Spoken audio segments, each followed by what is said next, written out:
Hi, I'm Neil, and in this video I'm going to answer a question which I've been asked a few times now, and that is, how many photographs do I take on a wedding day? And I think that the answer may surprise you.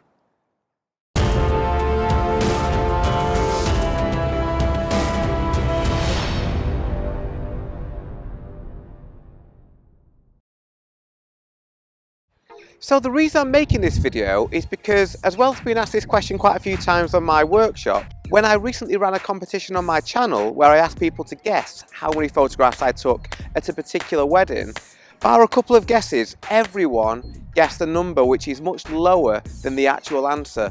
So with that particular wedding, which is a winter wedding which I photographed in December just gone, and I was shooting for around 12 hours or so, the total number of photographs which I took on that day was, drum roll, 4,976. And as I say, that was many more than most people guess. But that sort of number is pretty typical for me. My average wedding day is somewhere between 10 and 14 hours long, and I would say that my average is around 5,000 images per wedding, potentially even more at summer weddings. So I thought it would be interesting just to talk about why I take that amount of shots, because to many photographers that does seem like a very high number and probably more than most people take based on the answers to that competition. So the obvious question is it because I'm just a rubbish photographer who is spraying and praying all day, hoping that if I take thousands of shots, then I'll end up with just a few good ones? Maybe, but I'd like to think it's not. The answer really lies in the fact that I spend the vast majority of a wedding day, 90% of a wedding day, shooting in a strictly documentary way, with my number one priority to be capturing moments, but not just any moments. Those moments have to be real. And that means that I'm not interacting with anyone and I'm not instigating any moments myself. The upside of this is that the moments which I capture are completely authentic. They happen organically as they would do even if I wasn't there, and that's my aim. But the downside of shooting this way is that the moments are very hard to come by and often require a lot of patience and a lot of shots to get that perfect moment. The difference between a perfect moment and a not perfect moment can be milliseconds, literally the blink of an eye. And I want to try and increase my chances as best I can of getting that perfect moment.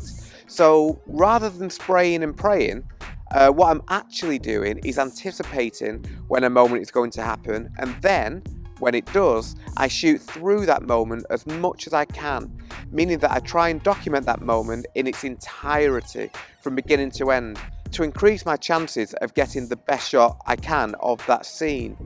So those 5,000 images which I take are not made up of 5,000 random different compositions and angles.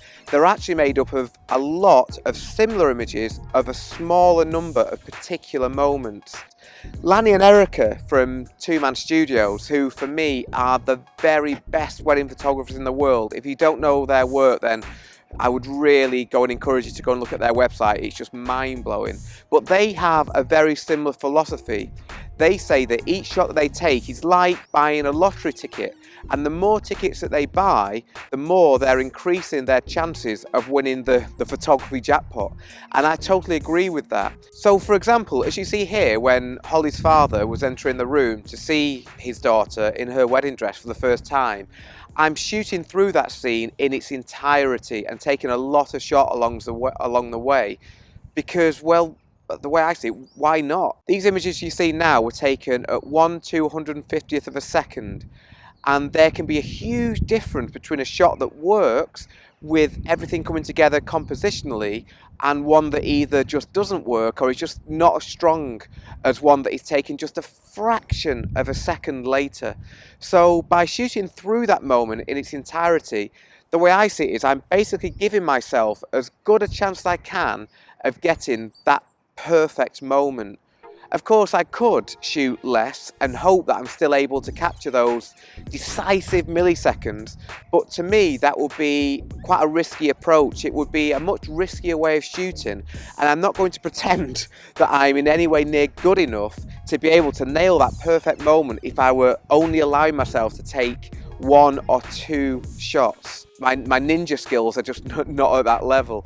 Now, a huge thing to mention in this video is that since moving to the A9, my Sony A9 camera, I'm now taking more images than I was when I was shooting with my Nikon DSLRs. But just to say, with Nikon, I was probably averaging maybe around 3,000 shots per wedding. So still, you know, more than most people were guessing, but nowhere near as many as I am now on the Sony. And there's a big reason for that change, and that is silent shooting. When you shoot with a DSLR or a mechanical shutter, you become very aware, or I do, of the noise of that shutter. And for particular times for a wedding day, especially those impactful and emotional times, the sound of that shutter can really seem deafening, because when there's a lot of emotion in a room and the room is maybe silent or quiet, just that shutter noise just seems very, very loud. But when you shoot completely silently, those worries just don't exist for me anymore. So I can take as many shots as I want in the knowledge that in no way am I affecting that moment. And I found that to be huge. And because of that, it's made me feel more liberated. And because I feel more liberated, I definitely end up shooting more. But as I say, I definitely think that's for the better.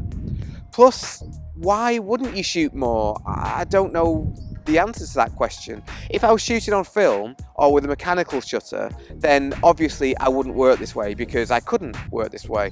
But I'm not. I'm shooting digitally and in complete silence. So to me, there is no reason not to be maximizing my chances of hitting that photography jackpot, as I mentioned, by buying lots of tickets.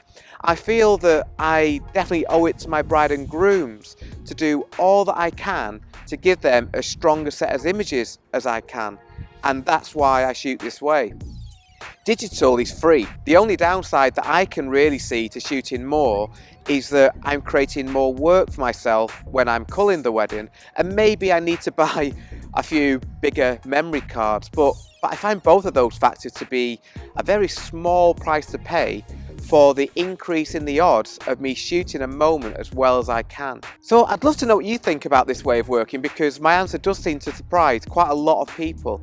I'd also love to know how many shots you all take on a wedding day, so please do let me know in the comments. So, as always, thank you very much again for watching. I hope you enjoyed the video, and I will see you next time.